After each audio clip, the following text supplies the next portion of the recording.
I hereby command you, be strong and courageous. Do not be frightened or dismayed, for the Lord your God is with you wherever you go. That's from Joshua 1. That's part of the words that were spoken to Joshua right before he led the Israelites across the Jordan River. Moses had died, and responsibility was being transferred to Joshua. The Israelites had been wandering for an entire generation, 40 years, in the desert, and were coming down to the promised land. So they were promised that God would be with them. They knew God would be with them, but they didn't know exactly what their lives were going to look like. It was pretty scary, and the command they were given was to be courageous. Well, 2020 started out as a normal year for many of us. And we had plans at the church and had prepared a nice Lenten observance and service. And then, right in the middle of Lent, COVID-19 shut us all down. We were, like everybody else, struggling to figure out what's going on. None of us really had any clarity because it takes time for that information to become available. Most businesses shut down, schools, and in fact most churches shut down. But we worship an incarnate God, a living God. And I am very pleased that at Resurrection we did not have one single Sunday that we were shut down without worship. Now, we had to triage. What can we handle? What can we not handle? How do we make worship available to those who can't come in? How do we figure out who's allowed in the space and who's not allowed in the space? How do we pipe in participants in worship from different places? And any of you who watch know that there were quite a few hiccups in the beginning, but we were able to evolve and to worship together. We then had to drop a lot of things, both because businesses were closed down and there's only so much that can be managed in the middle of a crisis. One of the critical pieces was this food pantry, because many of the food pantries closed down in town, and this is one of the biggest, if not the biggest. If we closed down, our neighbors would be going hungry. So the first thing we figured out is how within the CDC requirements and the governor's mandates, we would be able to stay open and continue to provide food. What we found it also did is provide a place for our neighbors who wanted to help their neighbors donate food and drop off whatever they were able to share. We gave out a queue number upstairs, and so that people were spread out, and I gave them snacks, sandwiches, and coffee.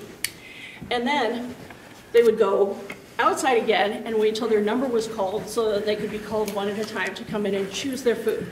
We felt that choosing the food was very important because the other places were giving prepared boxes, and we kind of needed to fill in the other places. Plus, in a prepared box, some of the resources work and some don't. So we kept that open. We found, though, that the hospitality upstairs ended up becoming its own ministry because I had time to chat with people and get to know them in a way that I hadn't previously. When we had safe space for schooling, we had to be able to shuffle the space really quickly, so that ended up changing the way we served people.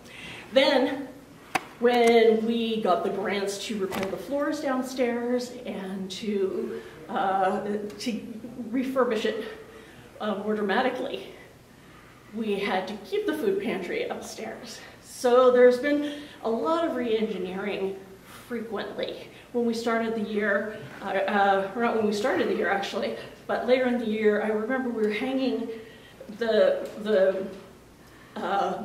what do you call it, reflective film on the windows in the scout room so that people could have some privacy when there were other people walking down the street on tent.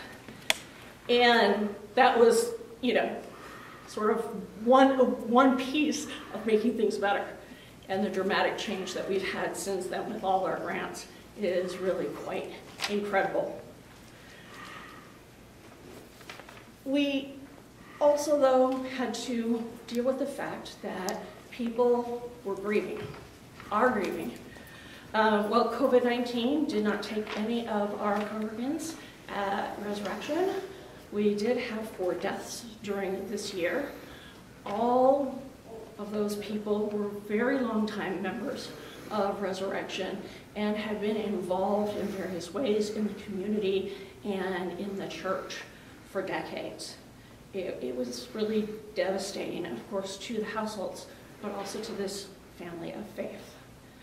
Trying to figure out how to memorialize people, how to honor them, and how to support each other when we can't come together the way we normally do for grieving was really a challenge. We came up with a hybrid system that's now being used actually by most of the other churches with which I'm familiar, but where some people are in the sanctuary, some people Zoom in, and some people are watching on YouTube. We got smoother at that, but then we also had to figure out, okay, and how do we support people who are going through illness, or who have family members who are in surgery, or who are flying back and forth to Seattle. There were a few people that I got permission to visit in the hospital, but in a lot of cases, the support was by phone or video, and people had to learn how to do that. I think we've done a lot this year. Because what happened is, through all those steps, we ended up learning how to do a lot of connecting that we thought was a good idea beforehand, but hadn't had the tools and the investment to actually make it happen. Now, if you look at the calendar at Resurrection, there is more going on at Resurrection now than there was at the beginning of the last year. Between meetings that people have here, Safe Space for Schooling, the food pantry, the Scouts are still meeting here. We have other groups who are using the space for special events. We really have become a center for activity as we are a central location. In the coming year, we still, though, have to look at, okay, this is a lot of wonderful things happening. God carried us through 2020, but what is it that God's calling us to do next? Who's God calling us to be? And we've talked a lot about the discernment process that was started and then interrupted and then suspended and then restarted, and now we're at the beginning of the year ready to do it again. Or not again, but in a new way. So I like to, you've heard a lot that people can't go back to normal. You know, there's no going back to normal. But we can go forward to normal. I think we can go forward to extraordinary.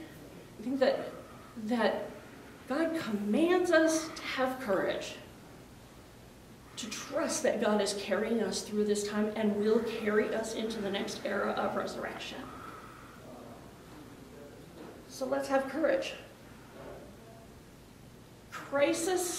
Major world crises have always created change around the world.